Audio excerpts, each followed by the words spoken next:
Hello everyone, आज की इस वीडियो में हम पढ़ने वाले हैं पिस्टिल, मेगास्पोरेंजियम और इम्ब्रोशेक के बारे में। तो इसकी पिछली वीडियो में हमने कवर किया स्टेमेन, माइक्रोस्पोरेंजियम और पॉलिनेग्रेन्स को बहुत ही डिटेल में। तो उस वीडियो का लिंक मैंने आई बटन पे दे दिया है और इस पूरे चैप्टर का प्लेलिस्ट मैंने डिस्क्रिप्शन में दिया, तो वहाँ से भी आप देख सकते हैं।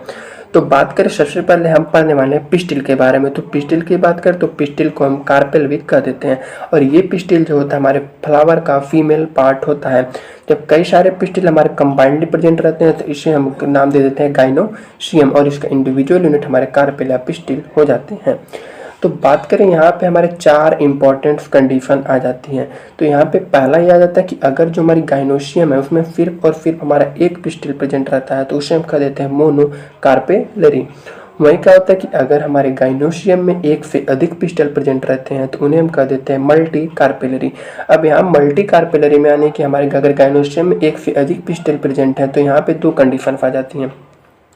सबसे पहला ये कि अगर जो हमारे पिस्टिल एक से अधिक जो पिस्टिल प्रेजेंट है वो आपस में फ्यूज हैं तो उन्हें हम कह देते हैं सिनकार्पस। एक एग्जाम्पल आ जाता है हमारा पापावेर।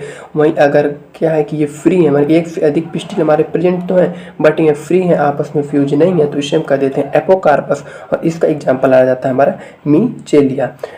अब बात करते हैं हमारे कार्पेल या पिस्टिल के कितने पार्ट्स होते हैं। तो एक हमारे कार्पेल या पिस्टिल के मेनली हमारे 3 पार्ट्स होते हैं। सबसे टॉप पे होता है हमारा स्टिग्मा, उसके नीचे हमारे ट्यूब लाइक स्ट्रक्चर प्रेजेंट होता है जिसे हम स्टाइल कह देते हैं, और सबसे बॉटम में हमारा सोलोवेन स्ट्रक्चर प्रेजेंट रहता है जिसे हम ओवरी कह देते हैं। बात करें तो इनसाइड ओवरी क्या होती है, हमारी ओवरियन कैविटी या लॉक्यूल्स प्रेजेंट रहती है जहाँ पर हमारा प्लेसेंटा लोकेटेड होता है। बात करें तो फ्रॉम प्लेसेंटा क्या होता है, हमारी मेगास्पोरेंजिया यानी कि हमारे ओव्यूल्स जो होते हैं हमारे जनरेट या फिर प्रोड्यूस हो राइज करते हैं। बात करते हैं कि ओव्यूल्स की जो संख्या होती है, कुछ में ऐसी क्या होती है कि ओव्यूल्स हमारा एक ही प्रेजेंट रहता है जैसे कि हमारे मैंगो और वीट के केस में, और कुछ में क्या होती है कि हमारे मल्टीपल ओव्यूल्स प्रेजेंट रहते हैं जैसे कि हमारे पपाया और वाटरमेलन में। तो अब हम पढ़ने वाले अपने मेगास्पोरेंजियम यानी ओव्यूल के स्ट्रक्चर के बारे में। तो जैसे हमने अभी ऊपर ही पढ़ा है कि जो हमारी ओवरी के अंदर हमारी प्लेसेंटा लोकेटेड होती है और उस प्लेसेंटा से हमारा मेगास्पोरेंजियम यानी कि हमारा ओव्यूल एराइज करता है। तो बात करें कि हमारे जो सबसे पहला स्ट्रक्चर रहता है हमारे यहाँ पर फ्यूनिकल, यानी फ्यूनिकल की मदद से क्या होता है कि हमारा ओव्यूल जो होता है हमारे प्लेसेंटा से अटैच होता है। तो यहाँ पे आप साफ साफ फिगर भी देखते चलेंगे। तो यहाँ पे अगला क्या है कि हाइलम, अगला स्ट्रक्चर आता है हाइलम। तो हाइलम की बात करें तो हाइलम क्या होता है, यहाँ पे हमारी जो बॉडी होती है ओव्यूल की जो बॉडी होती है हमारे फ्यूनिकल के साथ फ्यूज करती है। यानी सिंपली हम कह सकते हैं कि हाइलम जो होती है हमारे ओव्यूल और फ्यूनिकल के बीच का एक जंक्शन होती है। हाइलम की बात करते हैं हमारे इंटेगुमेंट्स की बात करते हैं। इंटेगुमेंट्स हमारे प्रोटेक्टिव कवरिंग्स होते हैं हमारे ओव्यूल्स के, जो कि हमारे 2 प्रेजेंट रहते हैं। एक हमारा आउटर इंटेगुमेंट हो जाता है, एक हमारा इनर इंटेगुमेंट हो जाता है।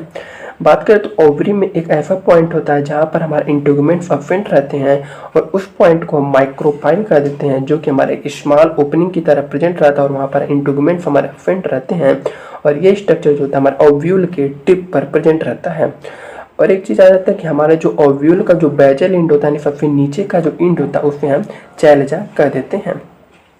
बात करें तो क्या होता है कि यहाँ पर देखिए हमारे ओव्यूल में मास ऑफ सेल्स प्रेजेंट रहते हैं, जो कि हमारे इंटेगुमेंट्स के अंदर हमारे जो 2 प्रोटेक्टिव कवरिंग है इनके अंदर हमारे बहुत सारे सेल प्रेजेंट रहते हैं और इन सेल्स को हम न्यूक्लियस कह देते हैं। और ये न्यूक्लियस जो होते हैं इनमें हमारा अबंडेंट फूड रिजर्व मटेरियल हमारा फिल हो जाता है। उसके बाद हमारा इंड स्ट्रक्चर सबसे लास्ट स्ट्रक्चर रहता है हमारे इंटेगुमेंट्स के अंदर। न्यूक्लियस के बाद हमारा सबसे प्रेजेंट रहता है हमारा एम्ब्रियोसेक। तो एम्ब्रियोसेक की बात करें तो एम्ब्रियोसेक हमारा फीमेल गैमेटोफाइट होता है। अब अगर अपने हम फिगर में देखना चाहे तो हमने क्या पढ़ा, देखिए सबसे पहले ये स्ट्रक्चर क्या थी हमारी ओवरी वाल से हमारे अटैच थी प्लेसेंटा, और प्लेसेंटा से हमने क्या पढ़ा था कि प्लेसेंटा से हमारी फ्यूनिकल अटैच थी और ये फ्यूनिकल क्या करता था हमारे ओव्यूल को हमारे प्लेसेंटा से जोड़ने का काम करता था। नेक्स्ट स्ट्रक्चर हमारा था हाइलम। तो हाइलम जो था क्या, ये हाइलम क्या था, ये हमारे ओव्यूल और फ्यूनिकल के बीच का एक जंक्शन था जहाँ से हमारे फ्यूनिकल जो था हमारे ओव्यूल से जुड़ा हुआ था। ये देखिए ये जो 2 स्ट्रक्चर है जिसके मैंने थोड़ा फेड कर दिया, ये जो 2 स्ट्रक्चर है इन्हें हम कह देते हैं इंटेगुमेंट्स। इसमें हमारा आउटर वाला को कह देते हैं आउटर इंटेगुमेंट्स और इनर वाले को कह देते हैं इनर इंटेगुमेंट्स। और ये स्ट्रक्चर ये प्लेस जहाँ पे हमारा इंटेगुमेंट्स अब्सेंट है इस प्लेस को हम कह देते हैं माइक्रोपाइल। और यहाँ पे सबसे जो बेजल इंड आ जाता है उसे चैलेंज कर देते हैं और इन सब के अंदर हमारा लोकेटेड होता है हमारा एम्ब्रियो सैक। और सिंपली बात करें तो अगला टॉपिक हमारा आ जाता है मेगा स्पोरोजेनेसिस। तो मेगा स्पोरोजेनेसिस क्या होता है, तो यहाँ बात करें तो देखिए दो पार्ट है। सबसे पहले हमारा मेगा स्पोर, दूसरा हमारा जेनेसिस यानी हमारे मेगा स्पोर का फॉर्मेशन, और जो हमारी एम्ब्रियो सैक होती है उसे हम मेगा स्पोर कह देते हैं। तो यहाँ पे बात करते हैं the process of formation of megaspore from the megaspore mother cell through meiosis called megasporogenesis. यानी मेगा स्पोरोजेनेसिस एक प्रोसेस होती है जिसमें हमारे मेगा स्पोर यानी हमारे एम्ब्रियो सैक का फॉर्मेशन होता है by the meiotic division of megaspore mother cell. अब यहाँ पे एक इम्पॉर्टेंट पॉइंट आता है कि हमारे जो मेगा स्पोर का जो प्रोडक्शन और डेवलपमेंट होता है वो हमारा मोनोस्पोरिक डेवलपमेंट होता है। तो ये मोनोस्पोरिक डेवलपमेंट क्या होता है, तो देखिए हमारी जो मेगा स्पोर मदर सेल होती है ये क्या करती है, मियोटिक डिवीजन परफॉर्म करती है और हमारे 4 मेगा स्पोर्स को प्रोड्यूस करती है।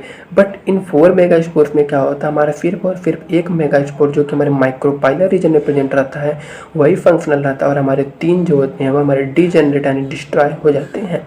और जो हमारा ये प्रेजेंट रहता है एक जो फंक्शनल होता है इसे हम कह देते हैं फंक्शनल मेगा स्पोर, और यही हमारे फीमेल गैमेटोफाइट यानी कि हमारे एम्ब्रियो सैक में डेवलप हो जाता है। और ये मेथड जो होता है हमारे एम्ब्रियो सैक के फॉर्मेशन को from the single mega spore, इसको हम कह देते हैं मोनोस्पोरिक डेवलपमेंट। तो अगर मेगा स्पोरोजेनेसिस के हम स्टेप्स की बात करें तो देखिए इसमें सबसे पहले फंक्शनल मेगा स्पोर का जो हमारा न्यूक्लियस होगा वो क्या करेगा, वो हमारा माइटोसिस परफॉर्म करेगा जिससे हमारे 2 नए न्यूक्लियस प्रोड्यूस हो जाएंगे और इस स्टेट को हम कर देंगे 2 न्यूक्लिएट एम्ब्रियो सैक। उसके बाद क्या होगा कि ये जो न्यूक्लियस होंगे ये फिर इंडिविजुअली माइटोसिस परफॉर्म करेंगे और हमारे 4 नए न्यूक्लियस को प्रोड्यूस कर देंगे, और फिर ये चारों न्यूक्लियस जो होंगे ये फिर से माइटोसिस परफॉर्म करेंगे अलग अलग और हमारे 8 न्यूक्लियस को प्रोड्यूस कर देंगे।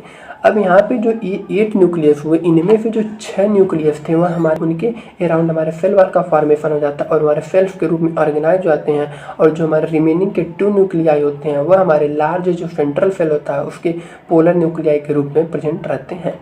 अब बात करें तो इनमें जो हमारे जिन सेल्स के अराउंड हमारे सेल वॉल का फॉर्मेशन हुआ था उनमें से जो 3 सेल्स थी, हमारे 6 सेल्स में से हमारी जो 3 सेल्स थी वह ग्रुप हो गई, ग्रुप करके हमारे माइक्रोपाइलर एंड पे चली गई, एक एम्ब्रियो सैक के माइक्रोपाइलर एंड पे चली गई और हमारे एक अपार्टस का फॉर्मेशन कर दी, जिनमें से हमारे 2 जो थी उन 3 में से 2 हमारी फिनर्जिट के रूप में डेवलप हो गई और हमारा एक जो था एग सेल के रूप में डेवलप हो गया जिनको कंबाइंड डी हम एग अपार्टस कर दिए।